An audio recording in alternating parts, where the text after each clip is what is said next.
everyone, it's Cindy from Bonnie Sewing Center, and this week we're going to be making curved placemats for round tables. I know those square placemats or rectangle ones don't always fit on your round tables, so I wanted to make something special. Just as a reminder, we will be closed Saturday, Sunday, and Monday for the Memorial holiday, and we'll see you on Tuesday. All right, let's get started. For our placemat, you're going to need 9 4 by 12 inch pieces. You're going to need our template from our website. It is linked below, or you can go to bonniesewingcenter.com, go to the newsletters, and you'll find a circular table placemat, and you can download it there. You're going to need a fat quarter for binding. You're going to need a 12 by 24 inch piece of fusible fleece. I suggest the fusible fleece over regular batting because we can fuse it to our backing. We are going to do a quilt as you go method, so we want our backing to be adhered to our batting. And then a 12 by 24 inch piece of backing. Okay. We're going to start by taking our pieces for our wedges, and we're going to cut 9 out using our template. We're going to take our backing and we're going to lay it on the table wrong side up. Then we're going to take our fusible fleece and we're going to lay the glue side towards our backing. Then we're going to take it over to our ironing board and we're going to iron it from the fabric side, and we're going to adhere the batting very well to the fabric. Now that we have our batting fused to our backing, we're going to fold it in half and find the center. And we're just going to put a pin in the center. There we are. Then we're going to take our first strip. We're just going to fold it in half and find the center. And we're going to lay it on the batting right side up. Okay. Now you want it to be in the center, and you want it to be laying flat on the edge here. If your batting and your backing weren't flat on either side, you want to cut a nice straight edge so you have somewhere for it to lay. You could base spray this in place, but I'm just going to pin it. Okay. Then we're going to take our next piece of fabric, and I'm going to pick this one. And we're going to lay it directly on top of our first piece, right sides together. And we're going to pin it in place. And I put about 3 pins in. You could only put 2, but I'm going to do about 3. Okay, and then we're going to sew a 1/4 inch along this line. Today I'm going to be using the Baby Lock Solaris 2 for our project. While it is an amazing embroidery machine, it's also an amazing sewing machine. The reason I'm going to use this machine is, 1, I love the dual feed foot. It's a roller foot. So as you can see, I don't know if you can see it, there aren't feed dogs. It's actually a roller that rolls, and it just gives you a really smooth, clean walking foot experience.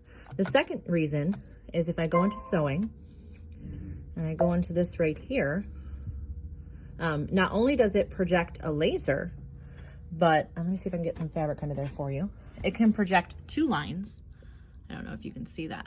Let me see if I can turn the light off so you can see it better. Hold on for me. Let's turn that laser back on. So if you can see, it shows 2 lines. So I can have my edge of my fabric as well as my seam allowance line. And for when I'm doing quilting as you go, being able to see both lines is extremely beneficial. So you're going to want to start off the edge of your fabric. You don't want to start right on the edge. You want to be able to trim it up later and make sure you get those edges nice and clear. So we're going to go ahead and start to sew. I'm going to back tack at the beginning.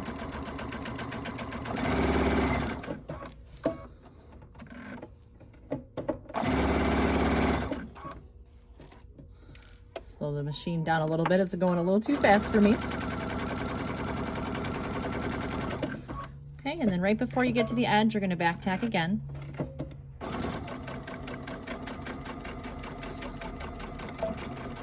Apologize if I bump the camera. I'm trying to get it in close so you can see. Okay, so you're going to go ahead and you're going to take this one and you're just going to kind of fold it over, and you're going to finger press it. Now you could take it over to the iron and iron it, you would potentially you would get a better result, but I'm not going to get up after every single one of these and iron it. I'm going to be honest, I'm just not going to do that. So I finger press it, and I just kind of use my nail and run it along and finger press it. You can get a seam roller and roll it along it as well. So now we're going to lay our next piece down, and we're going to lay it right sides together.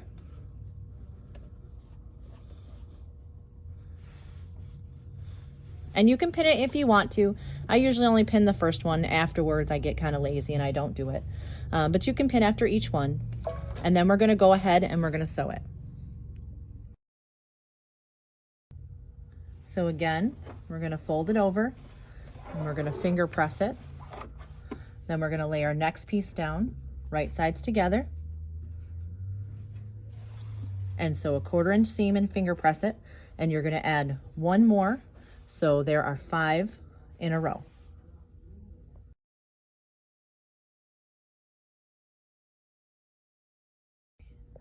So here's what it looks like with 5 on.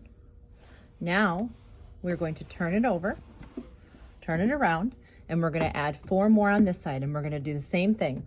Lay it right sides together, sew, flip it, and finger press. And we're going to do that for the next 4.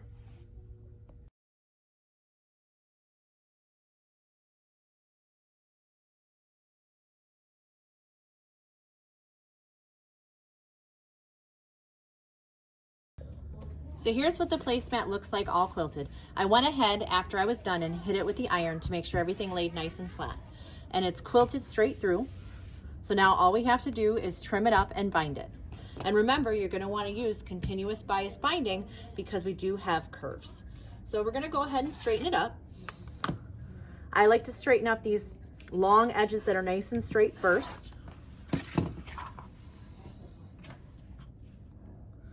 Here and here. Then you're just going to kind of use your rotary cutter and you're just going to kind of follow that curve along, kind of just cleaning it up, making sure that curve goes nice and flat, nice and straight there. If it's not perfect, it's a placemat. It's not the end of the world.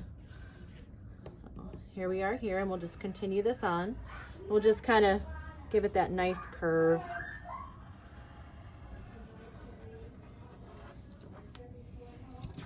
And there we are. Let's bind it and see what it looks like finished. Here's what the placemat looks like finished. Doesn't that straight binding just give it something extra special? Alrighty, we'll see you next week.